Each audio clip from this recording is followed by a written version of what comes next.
Let's Talk Oculus, a VR podcast, is proudly sponsored by the good folks at Patreon. If you want to support the show, join us on patreon.com/Let's Talk Oculus. What's up, Oculus nerds? Welcome back to Let's Talk Oculus episode 185. I'm here as always. I'm Dan. I'm joined by the Fox himself. It's Lucky Samson. How you doing? Dan, what does the fox say? It's a fox, right? It's not a bandicoot or anything like that. It's definitely not a bandicoot. Dan, that makes me question whether or not you played. You can see my Oculus achievements if you want to see if I've finished it or not. Yeah. It looks eerily similar to Tails, but a little unique enough. Yeah, it does. It does. Welcome everybody to the second episode of Let's Talk Oculus, episode 185, the Revisited series. If for those of you who maybe did not listen or did not see our first one of these, which were a few weeks ago, the whole idea of this is a brand new podcast series where we're going to go back into the Quest archives and pick out some of the either iconic games or maybe some of the games that have gone out under the radar, the cool classics. Or suggested games from the community. Yeah, exactly. All suggested games. Even if we've not played them before, like today's game, we'll go back, we'll take you through the history of the game, explore like what VR was like at the time, how it holds up to today. That will be in part 2. And obviously its influences on the VR industry to this day. And for today's choice, Samson, it's Lucky's Tale, which was suggested by a couple of our beloved members. Samson, do you want to read one of the comments? I'd love to. I'll read Tease. My suggestion for revisiting a forgotten game would be Lucky's Tale. Well, I've got good news for you, Tease. It was the first VR platformer I played, and I think it holds up pretty well. It's good for someone who wants to sit and not swing their arms around. Yeah, definitely. Pow Pow also suggested this. He said, Lucky's Tale is a solid game. Like TP said, it holds up really well for being so old. I think it's probably my favorite platformer, just barely. I can't say barely. I did have this problem last week, Samson. Okay. Just barely beating out Max Mustard. Back then, I gave it a 9.3 out of 10. Today, it's still a solid 8.0 to 8.5 in his opinion. You won't believe I'm from England. Cannot speak English properly. So first of all, thanks so much to TBZ and Pow Pow for voting on this game. I know we had, I think it was Jesse who suggested Walking Dead as well. So that's definitely on the list. The only thing with Walking Dead is commitment. Yeah, I was about to say, like, we will get into it for sure, and there's actually a lot more history with the Walking Dead to talk about, and it's going to be a really good episode, but it's just a bigger game, right? It's like a 10-12 hour game almost, around 10 hours game. It's big.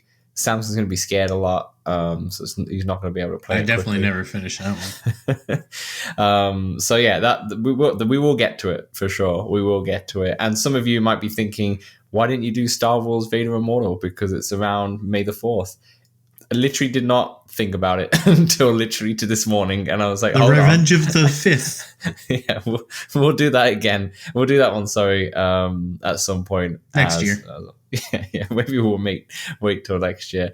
Samson, let's start off with our memories of the game of Lucky's Tale. I think both of us have never played this game before, right? And by the time I got into Quest VR gaming, I would say with the Quest 2, this is a game that I just overlooked. Like, it did get obviously remastered for Quest, which we'll get into it in a moment. But I think because everyone was just talking about Moss when it comes to the platformers, so a bit overshadowed. Right. And so I played Moss and I really enjoyed that art style in the game. And Lucky's Tale felt like more of a kid's game, quote unquote, with the art style and such. So I just never bothered with it. And plus because it was an old game in the end of the day. But, as like I said, we'll get into our proper thoughts as we go on. But that's pretty much why I overlooked it. And it was only because of, obviously, the community suggestions, but also I've noticed on the Steam Deck community, they absolutely adore the sequel, which is Super Lucky's Tale. Yeah, I see it often on the Facebook and on the Reddit as well. Like a lot of people, like one of the hidden gems is Super Lucky's Tale on Steam Deck. So that also piqued my attention. And obviously, wishlist it. Max Mustard as well obviously has a similar art style, like more on the cartoony art style. More polished, of course, with the game, but that game was fantastic, right? It was a really, really great platformer. So that's my memory is like I just overlooked it. I just didn't think twice about it, to be honest. What about you? Did you ever have it on your to-do list or backlog, rather? The only way it was really on my radar was when a new platformer came out, and it was always on people would list it with all the platformers. They'd be like, oh, it's just like this one, this one, and this one. I did try Ven VR, but I never finished that one, to no surprise of anyone. But I don't know why I put Ven VR over Lucky's Tale in my wanting to try them. Yeah. And then I never got to it because, just it's too much out there, Dan. What was, without getting too much into it, because obviously we're talking about Lucky's Tale, but did you enjoy Ven VR? Can you remember, like surface level in terms of did you like that game at all? I feel like it played a bit differently than both. Like Lucky's Tale and Max Mustard are more similar than Ven VR. Ven VR's art style is very much like a Jack and Daxter type of art style to me. Even the character kind of looks like it's cut from the same cloth. But I had never played that game, to be honest. But hey, if it's a hidden gem, then maybe for one day in the show. The great thing about this... Or this transforms into all the platformer VRs. Yeah, just a platform episode. The great thing about this series is that it does push us to finish the game or get close to finishing the game. And I can add this to my list of the games that I finished this year. I finished this game. I did it in one sitting. Wow. I just put it on only because I had such a busy week, and I only had the one day, which was the Saturday. I was like, I only have today to do this and write all my notes. Otherwise, I'm not going to finish this game.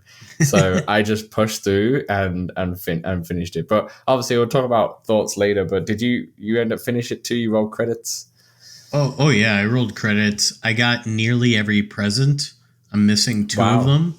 One of them I knew where it was, but we'll get into a little bit later. Yeah, fair enough. Let's and then I tried Time Trial and the Red Coin just on a couple levels to get a sense of what they were. But I haven't finished them. Yeah, that's very fair.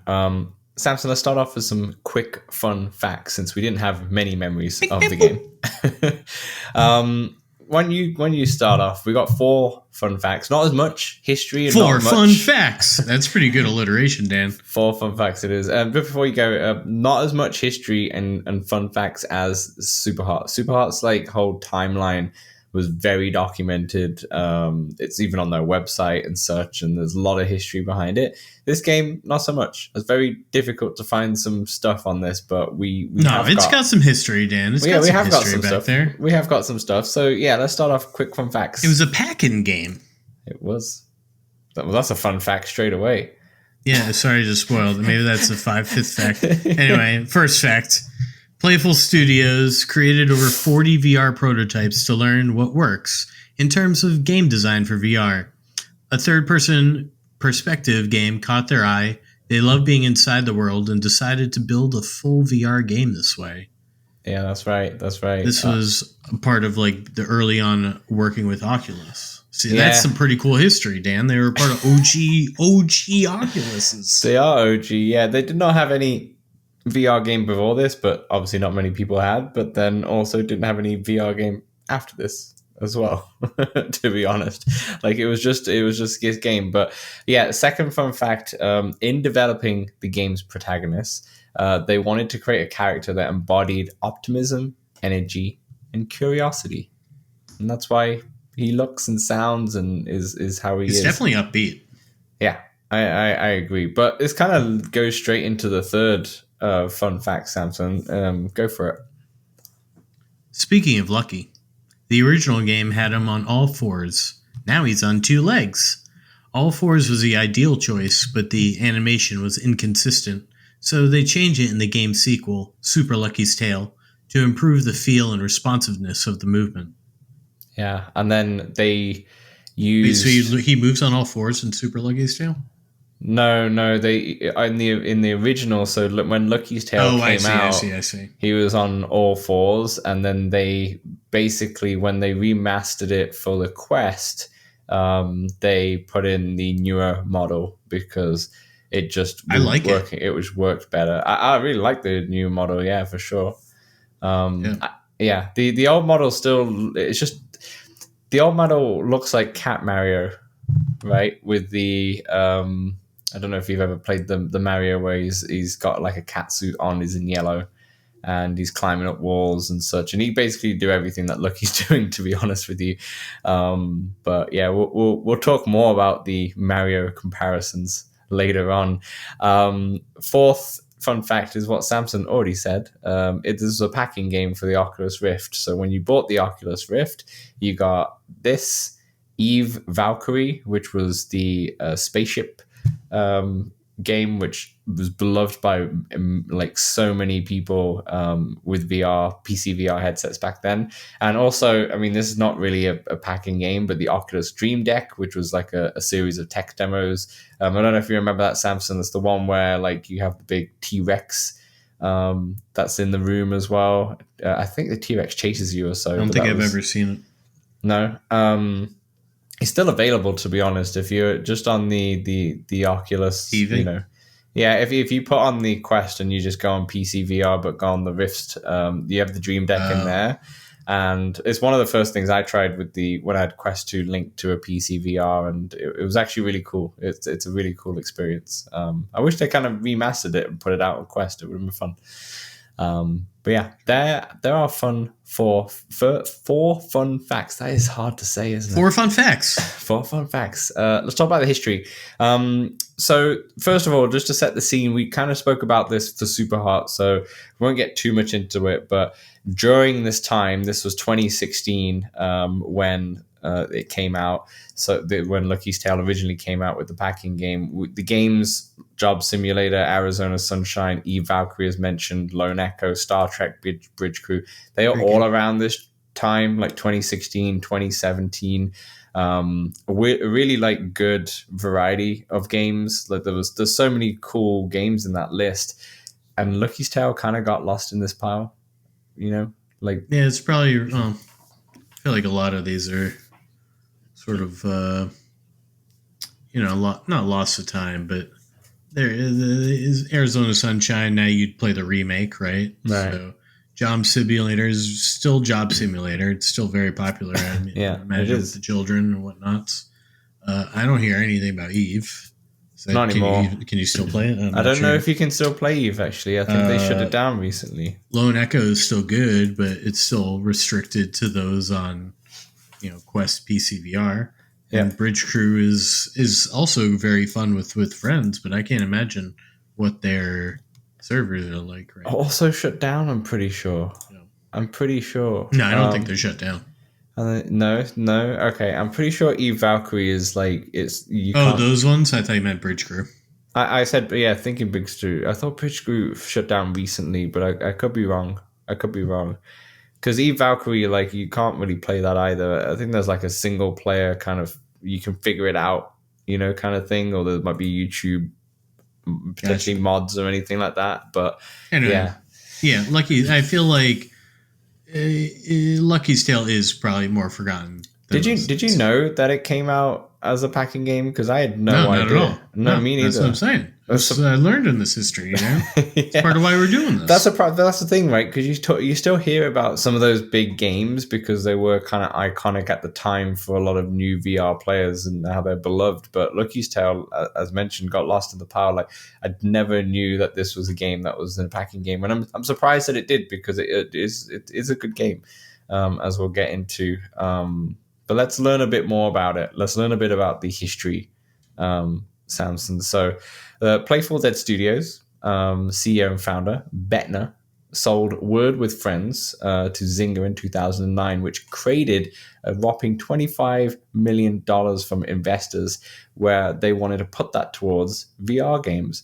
So, as mentioned in the quick fun facts, yeah, they had the 40 prototypes as mentioned, but they really liked the third person, so they went all the way out for that. Lucky's Tale was going to be developed, and just 15 people worked on it full time, which is mad. But then I guess I think Max Mustard as well. Like that was a small team as well, right? Yeah, it's a small team. So yeah, developed by Playful Studios, and it was their only VR game. Like they never did one after this. The sequel came out a year after, but had straight no VR support whatsoever. With the names, I mean, let's start off with the Mario comparisons here.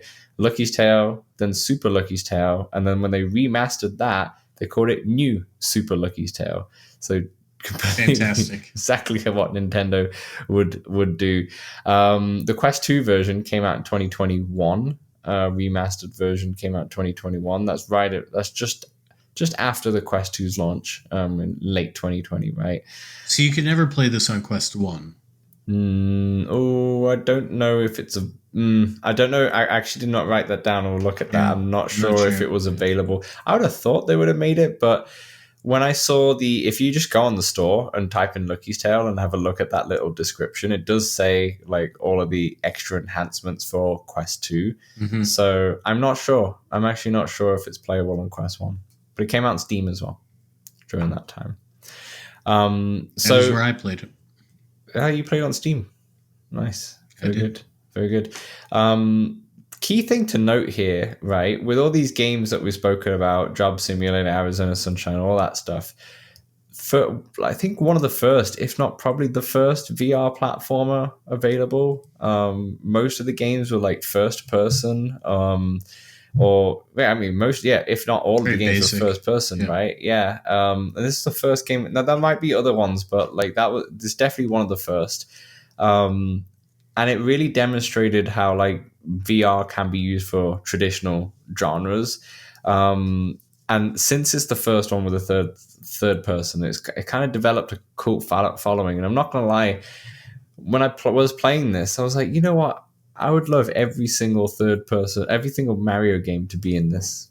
It would be in VR. It would be so cool to be inside that world whilst playing. They didn't even make Astrobot in VR, Dan. No, they did. They did from PlayStation VR 1. They did. But the new one, I mean. Yeah, they didn't. They didn't, which is a shocker. It's an absolute shocker. I know. Platformers work so well. Those are some of my favorite experiences that I tried in UEVR, were Crash Bandicoot and Spyro. Yeah. What do you think it is about platformers? It's just being like, to me, I feel like it's just because then I'm like fully immersed in the world. Yeah. And being in that art style was really cool as well. And we'll talk about it in a moment, but like with Lucky's Tale, when you go underground and, you're so close to the action and it essentially turns into a bit of a 2D side scroller in that aspect. And it's. I just feel like I'm also better at finding a lot of the secrets, or I'm just so much more likely to look for them. Right. When I can look all around, poke around corners. Yeah. It's very surprising because you wouldn't think, right? You'd think VR straight to first person. You want to be in the game. You want to be the character and such. But for some reason, third person just works so well. Like maybe I wouldn't want every game, obviously, in third person, but it just works. It'd be weird for a shooter. What about Gears of War? Well, I meant a VR shooter. yeah, I guess so. But what about Gears of War? I mean, that would look great, but your head is just the camera at that point. Yeah, I don't know if a game like Gears of War would work so well. But like a 3D platformer just works really, really well in it, and it's the art style as well. And yeah, like I said, I'm so surprised Sony never brought Astrobot to VR and just gave it VR support. It seems like a tap-in. Seems like it would have been a tap-in, but I think they gave up on it on release, to be honest, which is a shame. But anyway, back to Lucky's Tale. Samson, when it originally released, mixed reviews. Mixed reviews. Quite mixed. Yeah. And you're looking at a Metacritic score of 66 out of 100. Oh, that was Metacritic's. Fair enough. Yeah, I see. IGN gave it a 6 out of 10. PC Gamer gave it 70. Game Informer 6.5. Yeah, that's about right. 66 sounds about right. Which Look, isn't terrible, no, no, it but it's wasn't. definitely not. Hey, you gotta play this Yeah, and type I of think story. this once again going back to the games that came out back then. Eve Valkyrie. I'm not sure what the reviews are, but I'm pretty sure it's quite high. All the other games that we spoke about, Arizona Sunshine and such. Those Yeah, kind of good games were ratings. probably really good reviews at the time. So yeah, people could leave this. And plus, also you got to think too, like come 2016 VR, brand new technology. Getting more consumer aspect. People want to play games that are in the game. They don't maybe not want to see what a third person game is like. That's something that they could play flat screen. So maybe it just wasn't appreciated Who as do you much. think's the main audience for platformers? That's a good question. That's a good Because it question. spans. It's because it seems to span all age groups, really. But are they mostly? I mean, obviously Mario. I feel like it geared towards kids, right? It's for Right, everybody, but right, right. uh, It's a hard one because like I I don't think know. I think for us we grew up with those kind of games, so there's a bit of nostalgia in that kind of feeling of that game as well. And I'm not sure if I could speak to the current Gen Alpha kids or Beta I kids love or. them. I love them because they're chill. Mm, There's certainly nowadays, as opposed to way back when you'd get a game over and have to start over. Like it sets me back a loading screen right, ultimately, right. and you just truck through. Yeah, You just keep going. I have a great time with these games. I think the Mario ones, especially like the Mario 3D World, is so freaking good as a platformer, and it's the art style, the way it pops and such.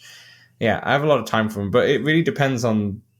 It's hard to make a platformer. Like it seems simple, but it's hard because it's all about the characters as well as the actual gameplay itself. Like the characters have to be lovable, that you really want to be in this world and play, and you really got to have that, where like with the standard first person shooter, it's probably one of the last things that you need to really worry about, to be honest.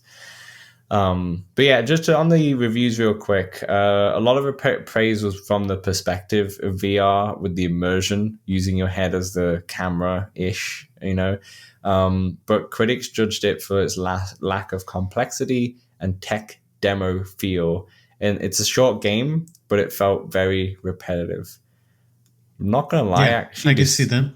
I actually disagree with that. I I can didn't see feel it. like that at all. I thought it was a short game, yes, but yeah. I mean, when you I compare it mean, to it's Max sort of Mustard it and didn't such, get to the point of really like, oh, if it had been a little longer of a game, it would have been like, oh, this is repetitive. mm, Like it got to the point where you're like, all right, that was just enough of that's that. true. Yeah, that is true. Uh, That is true. Whereas, I mean, I'll get into it later, but Max Mustard had a lot more depth. Yeah, absolutely. Well, let's talk a bit about the like standard gameplay, and then in part two we'll talk about how it plays today in our actual thoughts. So, as you probably already know now from talking about it, it's a third person game. Lucky's Tale. Basically, the story is Lucky's best friend Piggy, which is basically a, what would you call those pigs that you put money in? Pig Piggy Bank. Piggy bank. That's it. It's been so long. I'm showing my age. Yeah. So basically, Piggy. It's quite a funny story at the start because Piggy gets basically kidnapped by this tentacled villain, Glorp, which is basically an octopus. But it starts off saying Glorp was really hungry. And it's Dan. It's like a whole scene. It's a whole I got scene. I Yeah, got it's a so whole cut excited. scene. I got so excited there were going to be cutscenes. Yeah, it's only the start and only the end. It's the only one. Yeah, that's the only. I'm really sad about that too. There's a full cut scene with voice act, well, narrator at least, and it's quite funny because it's like the octopus says he's really hungry, and that's why he's got Piggy. And I was like, wow, 4 hours later after playing this game, or 3 hours later, he still hasn't He ate still the pig. He's just chilling on the side. He's just so hungry. He got distracted. He got distracted. So the game features 14 levels filled with challenges, collectibles, boss battles, all of the platforming goodness that you can think of. There's also replayability. There's time trials, there's red coin challenges, as I'm sure Samson will talk about in a moment. The 3D platforming is definitely, I would think, Super Mario 64 style, to be honest. I think Sure. Yeah, I think that's how it felt. Super Mario 64 is definitely, I think, early levels 64 is what it feels like. As 64 gets more like further in, there are a lot of complex platforming. Oh, this is very basic. Right. And I feel like as complicated as it gets is rotating blocks. Yeah. And moving, and they move side to side. Yeah. That's probably as complicated as it goes. They did say that they drew inspiration from like Banjo-Kazooie, Crash Bandicoot, stuff like Disney World in terms of how they'd build their attractions, in terms of the level design and such. I could see the Banjo reference for sure. I could see that. Crash Bandicoot, maybe. I think there was one level where it was like the Crash Bandicoot perspective. Or not even one level, but like one little area. Well, each foxhole is a 2D side scroller sort of bonus level, if you will. Yeah. What do you got to tell me about the time trials, Samson? Oh, Dan, the time trials are interesting. Well, first of all, they have I don't know if you've done time trials on like Crash Bandicoot. Mm-hmm. There's boxes with the numbers on them. Yeah. So this time trial goes. You have to get a gem, and you have to get the gem, I think, in order. Mm-hmm. Right, so you have to do the level in a certain way as fast as you can. Yeah, and the gold times are based off of the lead engineer, Evan Reedland. His best times are what the gold times are. Wow. And they say he's really good at speed runs. So while gold is possible, it's certainly not going to be easy. And you've kind of got to get creative with some of your routing. Mm-hmm. Sometimes it might not be intuitive the fastest way, Dan, which I definitely found in the one time trial mode I did. And there you have it, Dan. The movement is, so you say Mario, and it's got that inertia. And I feel like that inertia is hard to deal with at times in VR. Yeah, I agree. And I didn't have any trouble until the last grouping of levels, and then I died a lot. It's when you start like trying to bounce off like birds. Bouncing off the enemies. Oh boy, yeah, that was tough. Yeah, that was tough. I was actually really proud of myself. I think one of the maybe second to last levels or something like that. There's an area where you're in a big. You're in this little like maze, which is like built into the wall, shall we say? Mm-hmm. And there's like some blocks that are spiked and such. And I got so close towards the end of the maze to try and get out of it, and then I hit the spikes and died, and then I had to start all the way again. I was like, you know what, forget this. And I tried something, and basically I jumped out of the maze, and like as I was falling, like pushed my stick back, and I landed right towards the end, and I was like, this is speedrun-esque. I just skipped the whole thing, which was very, very satisfying. But yeah, I mean, let's talk about the game in a moment. But before we get into part two, real quick, differences from the flat screen version to the VR version. The VR game was a shorter game. It averaged 3 hours a month, where the flat screen game was much longer. The VR was a simple game. It was an easy challenge and slower movement, wider pathways to for it. The VR version was also meant for just a showcase for VR potential, where new Super Lucky's Tale, which came out in 2020, which was like the sequel, but upgraded and remastered with all the new animations and such. That was like a full modern 3D. Played. Sorry? That's what we played. Yeah. No, we played the animation. Yeah, exactly. That one's the full modern 3D platform with more stories, more levels, side quests, collectibles. The one that is beloved by the Steam Deck community. So if you're going to pick one up for flat screen, try new Super Lucky's Tale, which came out in 2020. I'm sure you could find it on sale for like $4 at this point, to be honest. In this game, neither of us did all the time trials and all that, or really any of them, but it took us about 2.5 hours. Yeah, it took me 2.5 hours. Since I was doing it in one go, I did I don't know sure if we mentioned, but yeah, I think there's 14 levels, right? I think there's 12 levels, 2 bosses. Up until the first boss, so level 6, basically. I was trying to get everything, get all the coins. I found the presents for most of them. And then the second half, I was like, I just want to complete the level because I just need to get done. So yeah, I think if I was going for like a bit like more collectibles and such, it probably would have taken me maybe an extra half an hour or so for sure.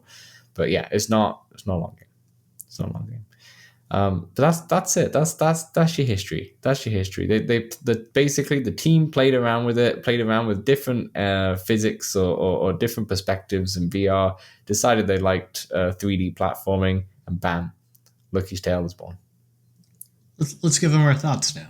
Let's give them our thoughts. All right, that'll wrap in part 1. Sorry, in part 2, we'll go through how it plays today. So we'll see you then.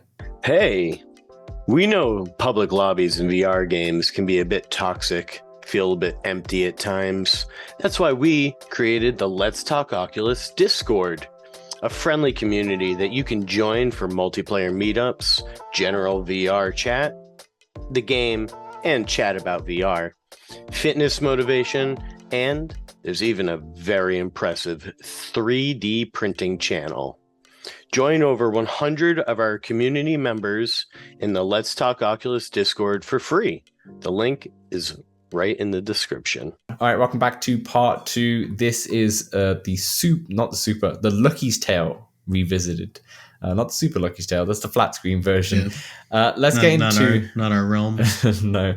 Let's get into our thoughts on how it plays today. And really interesting one here, Samson, because since this game's come out, we've had Moss, we've had Max Mustard, we've had quite a lot of not quite a lot, but we've had quite a few platformers on VR come out since then. So let's see how it plays today. Let's start off with you. Tell me some of your thoughts on the game. Well, as previously mentioned, off the bat, I got excited by the intro cutscene because I wanted more of that. At least, a couple sprinkled in.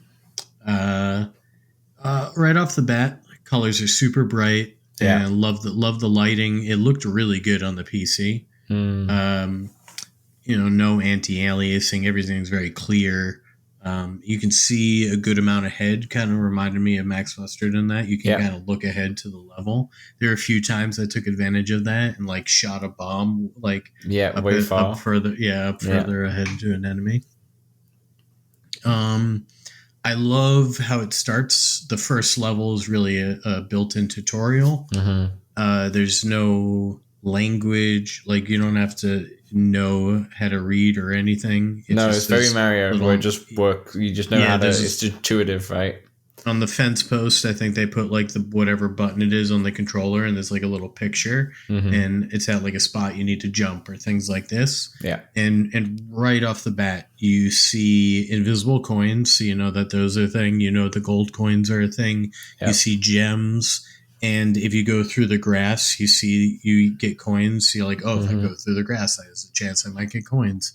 And so you're just like immediately teaching the player all of these things that are essentially what the game is, right? It's just like more of all of that. It's looking for all essentially those things. Yeah. It looks very good, by the way, just to interject there. It looks very good on Quest 2. It looks like... I was actually quite surprised because it's a Quest 2 game, but since it's the cartoon kind of style and such... It looked really, really freaking good. I never went back into Max Mustard, so I couldn't say if it looked like as good or anything, but I was very impressed in terms of how it looks. It really holds up to today. It looked really sharp, and it just felt like a platformer, like I was playing Ratchet and Clank on the PlayStation or something. Maybe not all the like effects or anything like that, but in terms of just art, it looked really crisp. That's the thing I'll say. I feel like where Max Mustard and probably Ven too are a step up from Lucky's Tale in that the environments are more dense. There's more going on. Yeah. You got It's Max just like, I Mustard's feel like like there's effect more. with the fire as well, like at the jetpack as you jump, and Yep, you know, yep, yep. like you had all those extra little bits. More enemy variety and just like overall better environments. But I did like Lucky's Tale. It did have very beautiful environments, and they're just fairly basic. But they get the job done. They feel great. You feel like you're in this unique Yeah. world. Particularly loved the water level, and oh gosh, what was that other unique type of level? Which The one? headlamp. Yeah, I love that one. Yeah, that was really cool. Great idea. I wish they did them more. I was about to say that. Yeah. The only thing I would say is that with that and the water level, The one and done. The one and done. And I was like, give me at least one more water level or at least one more headlamp level, something creative like that. Like there's only 2 of those. The rest of them were like very standard. And yeah, you can see that they were there. You maybe in like the flat screen Super Lucky's Tale and such, they expanded on all of this, but it was just like a little taster of levels rather than let's go in depth here. It's not like Mario where it's like, okay, here's now the water area and all of these next like 5 or 6 are going to be very similar. Yeah, I'd love a vehicle or like a mech, something like this. Yeah, that'd have been cool. Yeah, the 2D parts. So each level has a little foxhole that you can go down, and it acts like the question mark thing from Crash Bandicoot that a little bonus side level. And usually it had a couple enemies, some gems and or coins, or a life. Sometimes you had to go through them though. It was part of the level. Like the only way to get past it, you had to go through. Unless I just didn't find a route or something like that. But I think there was twice where it was like it forced you down the hole because it's the only way.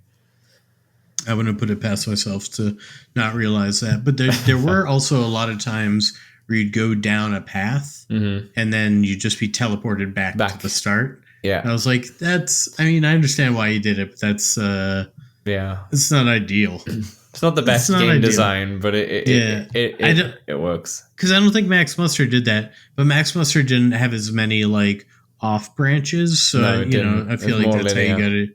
Yeah, that's how you have to do the off branches. Yeah, it worked. The VR gun aiming, I liked that. It worked. I was able to shoot everything I wanted to shoot with the head aiming with the bombs. Yeah, with the bombs. Yeah, so that's the one thing, right? Where you think of all these other platformers. I'm not sure about obviously Ven. I mean, you played that, right? But with Max Mustard and Moss and Astrobot for the PlayStation 1, what they did was really cool was the fact that they would involve the player more, where in this game, like the only thing that you'd really do is that if those bombs, you would aim them with your head, and you could also like reach out your hand and you could push Lucky down to the ground if you wanted to, which is funny. I think this might be because it was a Rift pack-in game, which came with a controller. Am I mistaken or no? Was it whole? I thought the Rift came with touch controllers and it was quite revolutionary at the time. I will have a look at this. Oh yeah. I'm thinking maybe the DKs. Yeah. I'm pretty sure they came with controllers. I could be wrong on that. I mean, we don't know. Yeah, that's a tough one. Yeah, that's true though. Maybe the technology at the time and such, but it was the first one, right? But that I think that's what expanded into the other games really well, was the fact that you would interact. Remember in Astrobot you had, and Moss as well, where you had to like move blocks around and such to try and guide Quill round or so. Or in Max Mustard, maybe you'll have a gun in your hand and it will be like, I don't know. There was no hand interaction in this game, other than you could poke. You could poke Lucky, and you could poke him. So I just feel like that. I feel like that was added in to the Quest 2 version potentially. Like, this whole game could be played with just a controller, a gamepad. Yeah. Yeah, of course you could. Yeah, you're right. That might be the case though. They might have done that for the reason, to be honest. Is another reason why I liked Max Mustard more, was because of a Yeah. lot more. There's a lot more VR interaction with the What, gun, all the different gun mechanics. when I first played this game, what really threw me off was the camera, because the camera moved as like, and I was sitting I was playing When the you seated. move, yeah. I was playing the seated, so I read I did the research before actually playing the game, and I saw the fact that critics really liked it because you use your head to move you for the camera and such. And I didn't get what they meant. And then when I played it, it felt like I was just going side to side on my chair, and it was really throwing me off. And I was like, is this game going to give me motion sickness? And it didn't. But it was like literally maybe 15 minutes into it, maybe a level or two, and I got used to it. And I realized the reason why. I think the reason why is because the last game I played seated was Trover Saves the Universe, and there's literally no no camera movement like that, because you just move in this one space and then you teleport to the next area and then move into that one space. They got no like camera movement, to be honest. You stay still as your character moves. Right, exactly. So I think that's why it threw me off big time, because I just was not used to it. Sam, so before we move on talking about other things about this game, I want to go through the unapologetically Mario-like this game is at times, and I can't. Sometimes I chuckled. Pays homage. So I wrote down, because it's everything from mechanics to level designs to even the sounds. So let's talk about the underground hole, for example. You go underground, it doesn't have that, to be fair, but the underground hole, which is basically the Mario pipe, if you wanted to go down the pipe, the sound that triggers when you go down the pipe or down the hole is very, very identical. Wait. It's not like a choo-doo-doo-doo. It what is. Do you mean? It's very similar. Really? No? Yeah, I mean, I never noticed that. Did you have the sound on? That's a question. Definitely. I thought that, and then obviously they have the timed coins, which is the coin colors. Sound. I think it's just a coin sound, because the coin sound is just a coin sound. But in terms of they have the timed coins, they had the hidden coins as well. This is all in the first level. You notice all this. You also gems. You do have gems. Do you have gems in Mario? I don't think you have gems in Mario. So I guess that's something different. But this is what I wrote in the script: the bloody level. I love that. Yeah, I was like, it's exactly the same. With Mario, obviously, you have the flagpole, and the higher you jump on the flagpole, the more points you get. This is 2D Mario we're talking about here, but with this one, that you're like on a hot air balloon, and there's basically a rope that's attached from the top. A hot air balloon that goes up and down. Yeah, that goes up and down, and if you get the higher on the top, then you get more. I had a points. blast trying to get those. Yeah, because you have all the different, just like the Super Mario Land, like on a 2D, like the first one's really easy to get to the top, but then every level is a more unique way. And in Mario, it's really cool because it's linked to the level that you played. So if there's a certain mechanic, a certain kind of like environment, puzzle or whatever, you do that to try and get the top. Where in this one, it's more, they'll just have different things. Like maybe there was like 5 different birds, and you had to jump on them perfectly to try and get to the top. And so that was a harder one. But yeah. Really fun though. Like I'm not saying that this is a complete Mario ripoff. It's just very much inspired. It's just very much inspired, and you know it as well. And it's very good VR take on the Mario, work. Which is why I was like, I want the Mario games. The Switch 2 is powerful enough to do VR for sure. Like Nintendo potentially. There's apparently not much money in a platformer, Dan. No, but a Nintendo platformer there is. But there be no Nintendo VR. Yeah, that's fair. Well, you never know. Maybe a year's time we'll come back. We'll come back to that. Or a decade's time. Levels that we really liked, I also picked out the same 2. Level 5, which was the headlamp one, which was a really cool idea. The level design in general, actually, I think it's actually really good. I think each level is well designed, and it's not super complex, and it doesn't get too complex for sure, but it's still very good. And Dan, those later levels, I was dying a lot. Yeah. It's the inertia, like you said, threw me off big time. There were you some get jumps that I really had trouble nailing, and I just had to like really lock in and and focus. Really focus. So speaking of jumps, though, the next level, the underwater one, after the first boss, I think is the first the only underwater level. That one I died quite a lot, and the reason being is because it's got low gravity because you're underwater. So I kept jumping so high and so far to try and like skip stuff just to see how much I'd get, and I'd die so many times. But it'd be very satisfying when you nail something like that. True. Can we talk a little bit about the bosses? Yeah, go on. All right. The first boss actually tripped me up a little bit, Dan, because I thought at first you can just ignore the little minions and try to go for the big king boss up there. And so I died a few times before I realized, I just have to kill all these minions. Yeah, and then ultimately that's it. Yeah, that's it. I actually did not like the first boss at all. I thought it was terrible.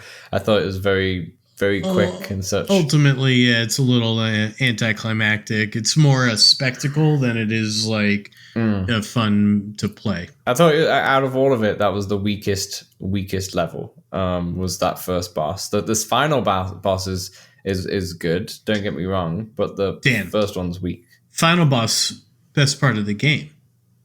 Best part of the game. Sure. Whoa! I mean, the levels are very cool. I liked all the levels, but the final boss is great. It's well put together. It's a good 3-parter. Yeah. It was a good challenge. You had to put it together almost everything you learned. Yeah. You had to use the bombs, aim those. I thought the only thing you didn't have to do is body slam or whatever, I guess. Yeah. But yeah, that was a great final boss. I agree. Good times. And the fact that it doesn't give you extra lives, like you just had the 3 lives, so it made it quite difficult because you get towards the end and then you just get hit. Because sometimes you're looking at Piggy. So basically, for those of you who haven't played it, the Piggy's on the right of your screen and throws you bombs now and again, like after a little while. Dude, no, I thought you just had to get close. I just kept going close, and then eventually you throw. Okay. I thought like every it might be random, but it happened to be every time I got close. I threw it. Fair. But they throw the bombs, and the bombs like land randomly. I saw, but sometimes like I die or fall off the edge because I'm just looking at Piggy and watching the bomb, but then I forget. And the tentacles come in to swing and whack you. Yeah.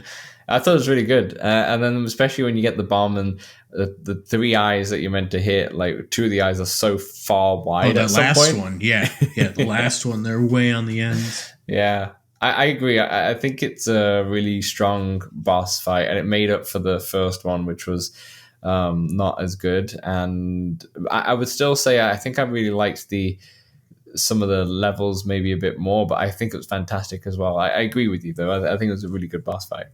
They did well. As far as the presents go, the first 2/3 of them are pretty easy to find. You'll find them if you just do some basic exploration, basically. But level 10 is the first one where I wasn't able to find it, and I honestly had to look it up. So I still don't have that one yet. And the other one is on level 12, which I could see it, and I knew what I needed to do. But Dan, it's a jump back at the camera. Right. And so every time I go to do it, I think I just push the wrong direction, and it's at the end of that maze thing you were talking about. Yeah. And so I just said, no, thank you. Yeah, that's fair. And so that one was tough. But some of them are very satisfying. There was one, I forget what level it was on, but you had to shoot targets. They were sort of like back and to the right and left, and when you shot both of them, the present came up in front of you. I thought that was pretty satisfying. So they are a good little ad. It is cool because also the presents, what they are is they're little models of characters and such. And the only one thing that I wish you could do, obviously, once again, this is technically just a 2016 game here, is if you could grab the models and kind of look into them and such. You couldn't really do that. You could just see them. Yeah, they're just there. That'll be cool. But actually, that goes right into the actual character models as well. Like, we got to talk about those. Like, I thought in terms of the character models, the NPCs, Lucky itself, I thought they were really well designed. I really love that the bees were just sleeping until you get closer, and then Bees are probably my favorite enemy. Yeah. yeah, the one I hate the fire enemies more than anything because you couldn't really kill and they them. get smaller. Yeah. And then you got to kill the small ones. Yeah, and the only way to do it is to kind of like run away, and eventually they'll jump, and if they miss time, they'll jump and go into the lava, right? Because you can't. I don't know. I kept hitting them with my tail. Oh, did that work? I thought I kept getting burnt every time, but maybe I wasn't hitting them properly. Yeah, I was afraid to hit them at first, and then I realized there was a part where like I basically had to take them on. Yeah. So I just started spinning and spinning. I was running around the map trying to like get them to jump because they'll always like jump, they'll match your jump, shall we say? But you'd get to so there's one level towards the end where there's like you're in a volcano, there's lava everywhere, and there's one big one, and then that jumped and basically turned into small ones, and I just ran around that whole area trying to get it. And they to all land committed suicide. Yeah. Eventually. The best part is because I jumped on there was a bridge that would move left and right and such, so that would throw their jump off and get it in. But yeah, I always found them pain because I was running around and I never knew you could actually hit them. I just assumed, I think, because of fire, and every time I got close, that's I got what I caught did on at fire. first. Yeah. So never mind. God damn. Yeah. I thought actually once I thought I broke I thought the game broke because there was an underground level where there was 3 fire things trying to chase you, and I thought once they die the door opens and they went into the fire, but I could still hear them and they still make the animation. Yeah, couldn't see the lever, so I had to restart the whole level and get back to it, and then I played it again. And then you saw the lever. And then I saw the levers. Okay. Yeah. I thought I even wrote down in the script. I was like, "Oh, small glitch on level 11 or something like that," and had to go back. And then after I played it, I was like, "Delete, delete, delete." There's nothing. That's funny because that actually happened to me. I did kill them, and then I was like, "Oh, why didn't it open?" I thought it would open when they all died, but. I was like, oh, there must be something. So I just jumped backwards, and then I saw the lever. It's because in the lava level, when you see the big one, once you defeat them, then the door opens. So I assumed the same thing in this one. But the flame mechanic.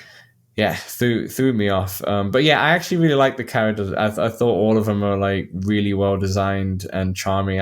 Some of them maybe not as much like what in terms of the actual characters. The Angry Bird character. The Angry Bird was fine. They just didn't really move, did they? They just reminded me of Angry Birds. That's it. Yeah, they even looked like similar. Well, I did like Lucky. Lucky was a good size. Lucky's a bit bigger, I felt, than Max Mustard's character. Oh, actually, I don't know. Is that true? Yeah, I guess so. I'm not sure if it's true. That's the way it felt. It felt, yeah. I mean, and you've obviously finished Max Mustard, so you probably have more of the experience. But yeah, I don't remember too much. I do want to shout out in terms of references as well. I love the Ape Escape like 3D model. Do you ever play Ape Escape in PS1? Yeah. With you and your sound effects. It showed off the DualShock, Dan. Yeah, I found it really hard. I was really bad at it as a kid. Yeah, I doubt I even beat like 2 levels of that. Really? Oh, I freaking love that game. Even to this day, it's still one of my favorite. I'm not good at games. Okay, I just love them. I don't think I'm good at it either. But anyway, the cool thing about the Ape Escape one is before you go into the world, there's like a whole 3D model of the world that you can see, and then you jump in. Similar kinds of things before you jump into the world, like you're on the page of the book. Yeah. And you see the whole level all in its 3D glory, and then obviously you notice that you just get really shrunk, really small in that whole level, and then you get to play that level itself. Damn, we're just reading a book. Yeah, that Moss We're playing a book. We're playing a book. You're right there with the narration and story. I thought we'd get at least 1 or 2 more, maybe especially after the first boss fight. You'd get another like cutscene with narration, but it's just you get that at the start, you get that at the end, and throughout each like major beat of the level. I think there's 4 major chapters essentially. There's just text to read and such to see what's going on. Yeah, which is fine. It's fine, but it would have been cool. Dan, and overall thoughts? Overall thoughts, I thought it was a really good game. I enjoyed myself. I thought it's I understand the reviews in terms of it's a short game, but like you said, actually, with the short game, but it was like enough. Like I think if I played a bit more, I'd be like, all right, unless it was doing more interesting things. But it's a really good game. I was surprised. It was a really well made game, and considering this came out in 2016 and it's early VR, it definitely feels like a PS1 slash early PS2 platformer, shall we say, not counting something like Super Mario 64, which is like just the GOAT, but I'm talking like a PS1 kind of style. I mean, it feels like a croc. Yeah, I freaking loved Croc. Loved Croc when I was a kid. No idea what I was doing. I don't think no I tank finished controls, it, but yeah. Yeah, Croc was so good. Croc 2? Oh my gosh. They remade or remastered Croc or something. They did like, I think it was You that can play new Croc. community mod or something like that. No, it's like you can buy it, Dan. You can? Yeah. This is changing my life.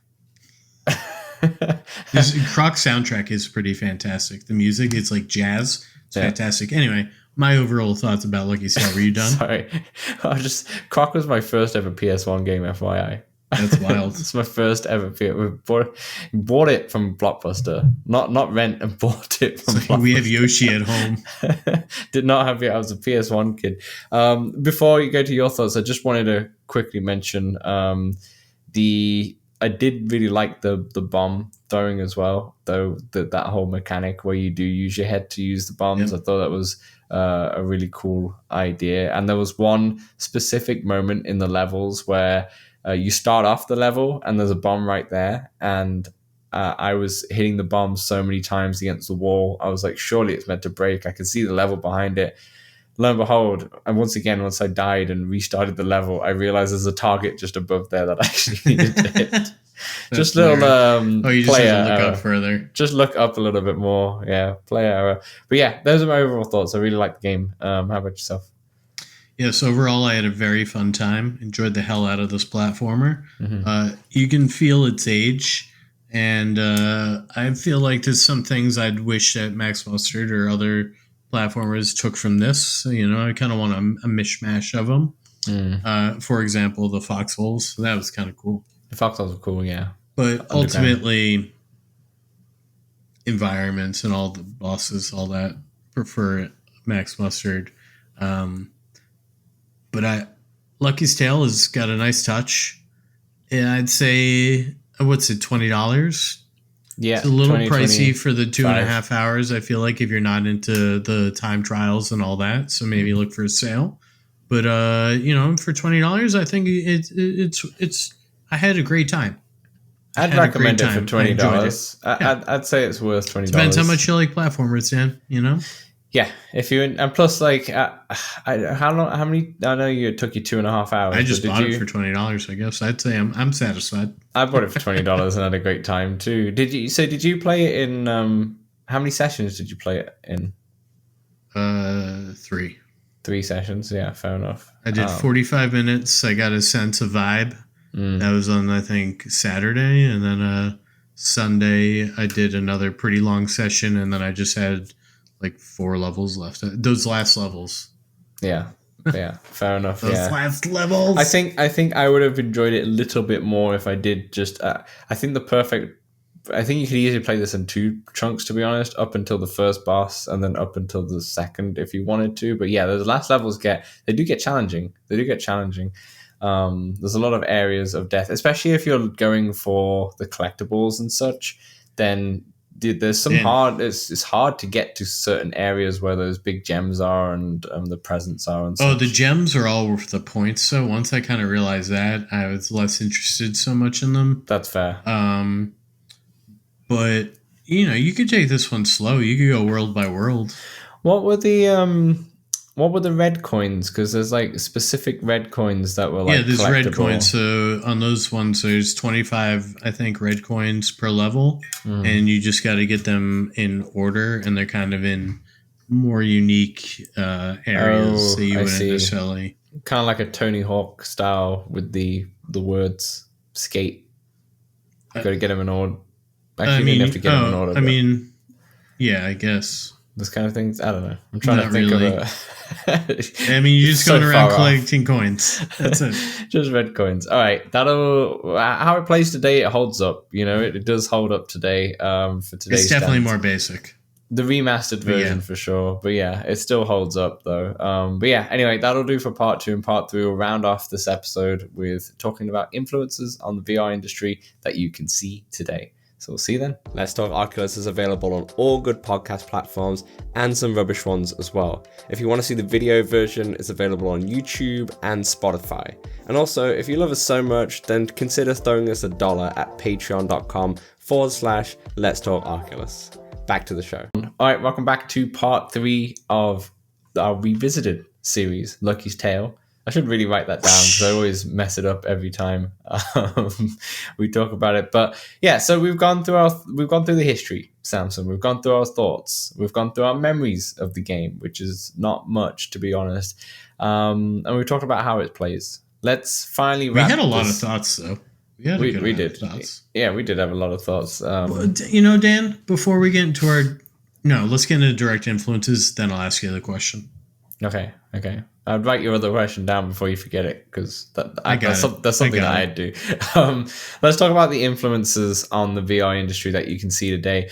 This one's a little bit trickier because it's a game that's actually been influenced a lot rather than actually, influencing other games. But obviously, right? Because if a game looked at Mario, it also kind of looks like Lucky's Tale, because Lucky's Tale looked at Mario. What's it derivative of? Right, right, exactly. So direct influences, you obviously can see Max Mustard, Moss, Astrobot on the PSVR 1, Ven VR, as you mentioned, such, platformers. But I think it's like you said, it's more closer to Max Mustard. I think Moss obviously has his book. That's the only kind of biggest part of it, but Moss feels much different. I think Astrobot and Max Mustard are definitely closer to this, although those two games definitely had more complex levels. I think you're right. I think you mix Max Mustard and this together and you get an incredible platformer. I still think Astrobot, I know you've not played it because it's on PSVR 1, which is so weird that they do not just put it out for PSVR 2. That is a absolutely amazing platformer because it has that kind of complexity and charm. I would put that above Max Mustard, but I still think Max Mustard is a really solid 9 out of 10 platformer, to be honest with you. But I think if Max Mustard mixed a little bit more in from this game, I think it would push it up even more. What I mentioned, talk about that, is that Max Mustard has a few really cool levels. They have if memory serves correctly, they have the space level when you're in space, right? I think Max Mustard has very good diversity in its levels. Yeah. Personally, my favorite was the boombox level. Yeah, with the different colored. Yeah, that was a really cool one as well. Straight from Mario as well, with the different types of blocks that are changing. But you're sort of getting into my question, which is how do you rank these platformers, you think? Yeah, obviously I can't speak to Ven, but I'd put Astrobot first, Max Mustard second, I'd put Moss third, and then I'd put this one fourth. And the reason why I put Moss lower is just that I think Moss is really good. It's just that I prefer the level design in Max Mustard and Astrobot. I prefer that kind of. Moss is a little bit different. It feels different. Right? Yeah, it's more it feels more actiony. Yeah. And puzzly. It feels more action puzzle platformer rather than a proper Mario pure platformer, right? Yeah, it feels very different. And actually, I think I prefer the pure platforming rather than just the puzzle action platformer that Moss is. But it's still a really good game. Yeah. What about? I think I agree that I put Lucky's Tale below all of them, which I guess makes sense because this is the not first far one. Below. No, not below. Not at all. Like I said, the main thing that really sticks out is the interactability between the player and the game itself. With Lucky's Tale, you could play it all in a controller, and that might have been just by design. That's just how it is. You could be right. The Rift may have not come with. I remember they used to ship a I'm Xbox gonna look like a controller. fool. I remember it used to ship with an Xbox controller at some point. Listen, I already have to apologize to all the Scottish people out there for my accent from last weekend. Yeah, that was terrible. So now, if I'm wrong about this controller situation, I'm sorry, Dan. It's over. Yeah, I mean, our VR. Well, mine started with PlayStation 1, but really our VR kind of started from Quest 1, Quest 2. So our history on that VR, I don't remember, but It's a bit hazy. you could get the Oculus Touch controllers. I'm trying to find out whilst we're on air here. Oculus Touch controllers. Should we go to our closing thoughts? But they may have come out later. Anyway. Because I'm curious what the other people out there... We need some comments out there. What are the listeners... What do you think of this game? Have you played it? Where do you rank it amongst the other platformers? Do you like the other platformers? Absolutely, yeah.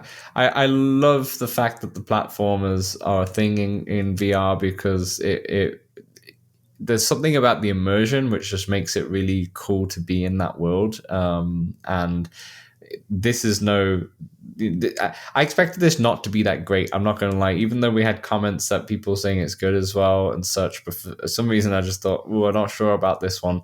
And as soon as I played the first level, I was like, oh yeah, I'm in. This is going to be a fun time. You know, maybe if you wanted to be really critique about it, like in terms of the complexity and all that stuff, fair enough.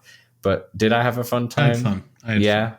Is that what games all about? Is having fun? Yes. There we go. Solid.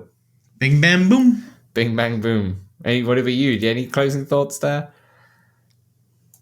You summed it up pretty good there, Dan. Lucky's Tale is a good time. It's a good platformer. Reminded me of my childhood. It offers a very, very easy challenge. There were times where I gamed over because I couldn't nail these jumps. Mm-hmm. But had I collected more coins, maybe I would have had more lives. But I felt like all the challenges I knew what to do. You know what I'm saying? Yeah. So yeah. I guess the real challenge comes in the time trials, the things where you're like really perfecting the game. Mm-hmm. But as far as like the basic story, anybody and everybody would be able to, I feel like, finish this within the 3-hour time frame. I feel like that. So if you're out there and you want to try a platformer and you got an afternoon to kill, this is a good one. Yeah. So that's our episode, Lucky's Tale. But before you go, Samson, before anyone starts shouting at us in the comments, and if you've already commented, they've already done it. Yeah, they've already done it. A bit more update on the controller situation. I've found the history on the controller situation. So here's a little bit of an extra bonus history lesson. The Oculus Rift CV1 was obviously the Oculus Rift. The first version, the first iteration of the touch controllers were revealed in 2015. However, when the Oculus Rift came out, they shipped without motion controllers. And the Oculus Touch was first released as a standalone accessory for the device. And they actually did not come out till December 6th. And they did not get bundled with the Rift until July 2017. Originally, by the way, $200. And 6 months later, they were lowered to $99. Classic. Meta have not changed one bit. That's so funny. But yeah, as mentioned, I knew this part, but I didn't know when it was. The Rift did come out with did ship with the Xbox wireless controller at some point before the Rift was the touch controller. The game Lucky's Tale just felt like that makes all the sense in the world. At no point was I like, oh, I need my hands. Yeah. And that makes sense. Now it's like, okay, that's fair enough. So yeah, that's why obviously with the Quest version they've put in the aspect where you could like touch Lucky and push him over or wave to him and such, but that's about it. Obviously, if they were going to add anything else, that would change the game quite a lot. So this all makes a lot more sense. And I'm glad we brushed this up before we finished this episode. There we go. That is Lucky's Tale. Let us know if there are any other games that you want us to cover. Obviously, Walking Dead is on the list. Vader Immortal will be on the list for sure, but let us know what you want to see. I don't think either of those will be next, Dan. Well, it depends. Depends what the people want. It depends what the people want. Well, then we have some say.